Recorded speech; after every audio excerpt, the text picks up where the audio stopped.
To learn more about earning college credits with study hall courses, go to gostudyhall.com or click the link in the description. Are you tired of spinning your cotton fibers into thread by hand? Sitting hunched over your spinning wheel for hours on end? Are your fingertips literally bleeding from the tedious work and the fact that Cetaphil won't be invented for another 175 years? Then boy oh boy, do I have some technology for you. Then try the Spinning Jenny for all your yarn spinning needs. First patented around 1770 by Englishman James Hargreave, this brand new technology can spin not one, not two, not three, but 8 or more yarn spools at one time. So bring yours home today and find your place in the Industrial Revolution. But wait, there's more. More history, that is. Industrial Revolution technologies like the spinning jenny had huge consequences, and not just for the folks who used them, but society as a whole. And while Hargreaves' invention made England one of the world's leading textile producers, the rise of the machines didn't stop with him. From the mid-18th century to the early 20th century, the world experienced a boom in innovation and mechanization now known as the Industrial Revolution. During this period, lots of societies across the globe went from mostly making things by hand to mostly making them with machines. But historians agree that it more or less kicked off in England. And all this turned Britain into the most powerful empire on Earth. All for the low price of vast economic restructuring. So call now and we'll throw in the oppression of the laboring class on the house. Hi, I'm Rob Fuller and this is Study Hall, Modern World History.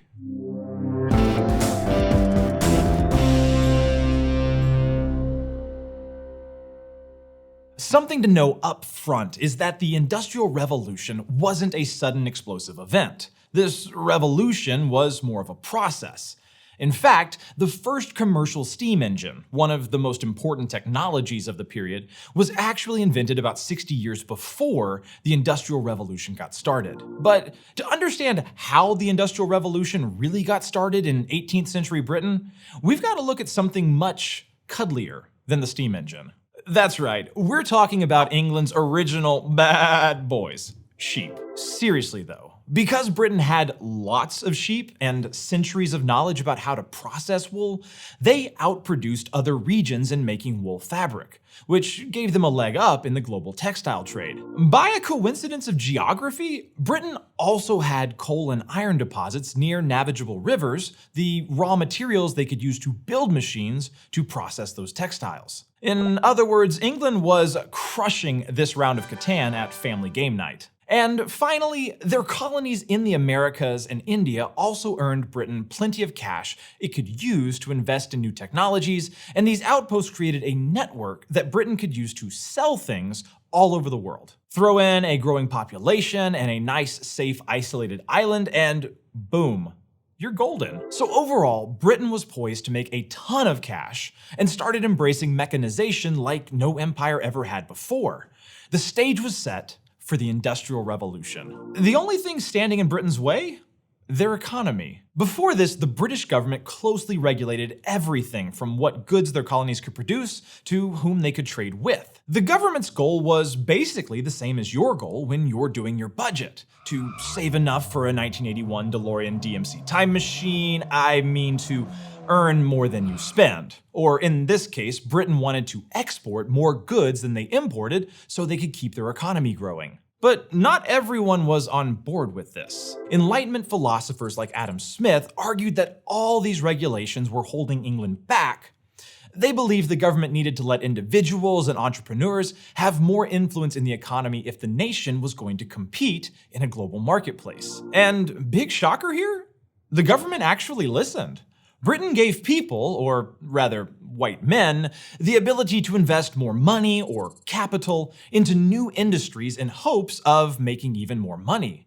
And like a sheep thrown into a lake, this had serious ripple effects. Now that British businessmen could make more money, they started looking for things that would help them make and sell goods faster.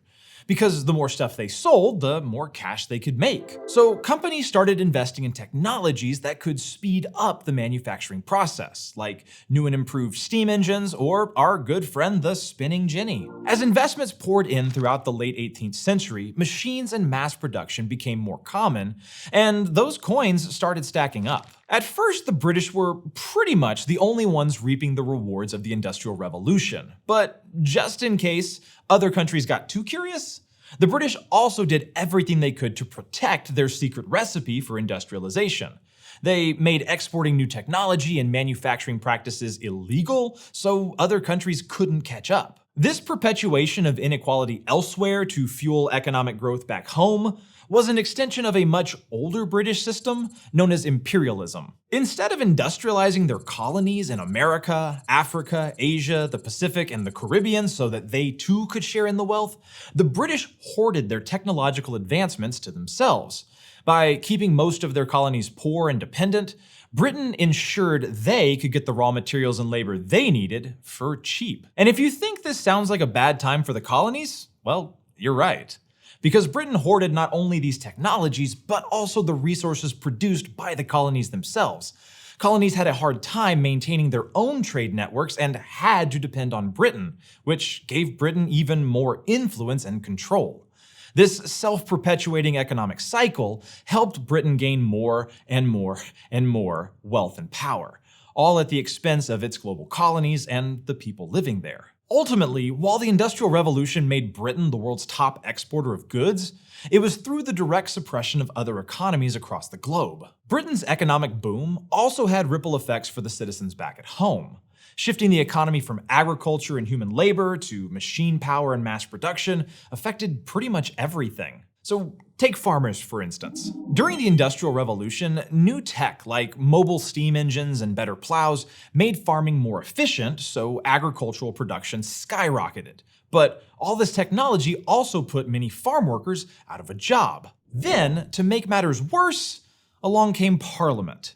Between 1750 and 1860, they passed a new series of enclosure acts restricting the use of common land that had previously been left open to the community to feed livestock, cut turf for fuel, or collect firewood for the winter. But the enclosure acts changed all of that. Since technology was making farming easier, the government wanted to lean into that and boost how many crops England produced. So they used the acts to fence off and privatize large areas of previously common land, leaving them to the wealthy landowners to decide now how best to manage them. But without common land to use, many farmers no longer had a way to make a living, so many packed up and moved from the countryside into cities, looking for work in all of those new factories that were suddenly popping up. In fact, so many people moved into cities during the Industrial Revolution that by 1851, up to 50% of folks lived in urban areas. But this urban living was far from glamorous. Sure, factory work was steady with guaranteed pay, but employees still weren't paid much and also had to work long hours in dangerous conditions. In working-class families, sometimes referred to as the proletariat, everyone worked, including women and children. Not only that, but coal-powered factories were creating tons of pollution. There was actually so much soot covering the trees that a certain type of local moth went from being white to being black just so it could blend in with its new surroundings. And these cities quickly became overcrowded, so housing conditions were uncomfortable and often unsanitary. But while this new working class was experiencing the downsides of industrialization, a new class of wealthy people were thriving. The people who owned things like factories, mines, and railroads were living that Scrooge McDuck life and swimming in coins. This new middle class was known as the bourgeoisie, and they were leading pretty bougie lifestyles. Instead of living in crowded, dirty housing, they lived in larger homes on quiet streets and enjoyed abundant food and fancy clothes. But it wasn't all bonbons and tea parties. Or maybe it was. But in any case, the Industrial Revolution led to new domestic expectations for bourgeois women.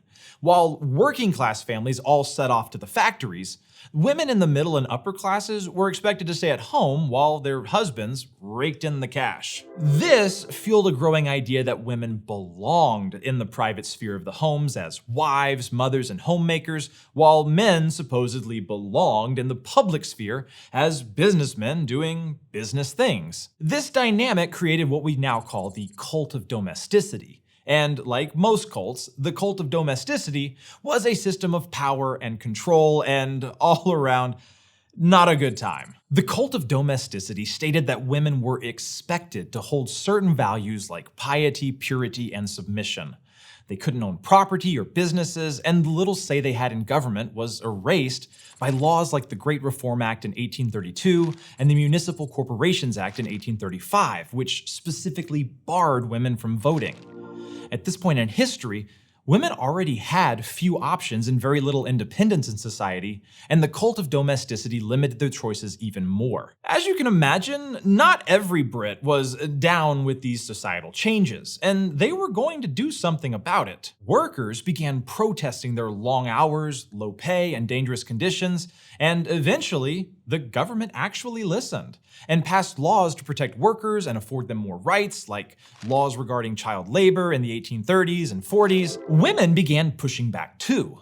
Women's suffrage, or the right to, participate in your government, gained national traction as a movement in the 19th century through the work of women like Helen Taylor. Women in England were finally given the right to vote in the early 20th century. These changing conditions also gave rise to ideas from thinkers like Karl Marx and Friedrich Engels, who clearly saw the way working class people were being exploited by the upper class and the aristocrats.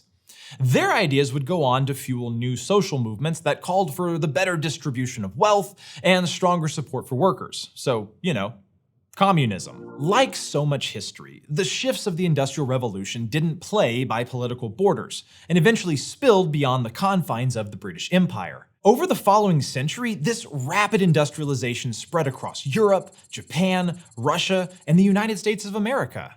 And each nation that embraced it found its own place in the changing global economy. The French took technology and focused on creating luxury goods like woven silk, Switzerland focused on creating highly engineered niche products like clocks, and Germany would develop equipment that would take Europe into the age of electricity. And across these industrialized nations, the steam engine created new transportation networks, boosting trade and travel. But in the colonized regions throughout the rest of the world, progress was not so smooth. As industrialized nations hoarded these new technologies all to themselves, the economic imbalance between the colonizers and the colonized widened even more. In the end, the Industrial Revolution created more economic competition, at least amongst the industrialized countries, and started off a race to see who would be the most powerful nation on the world stage. And it was this competition that paved the way for the conflicts and alliances that would set the tone for World Wars I and II, and positioned certain countries to become global economic superpowers, our modern-day version of empires. And to think, it all started with sheep. If you're enjoying Study Hall Modern World History and are interested in taking an online course and earning college credit, go to gostudyhall.com or click on this button to learn more. Thanks for watching. See you next time.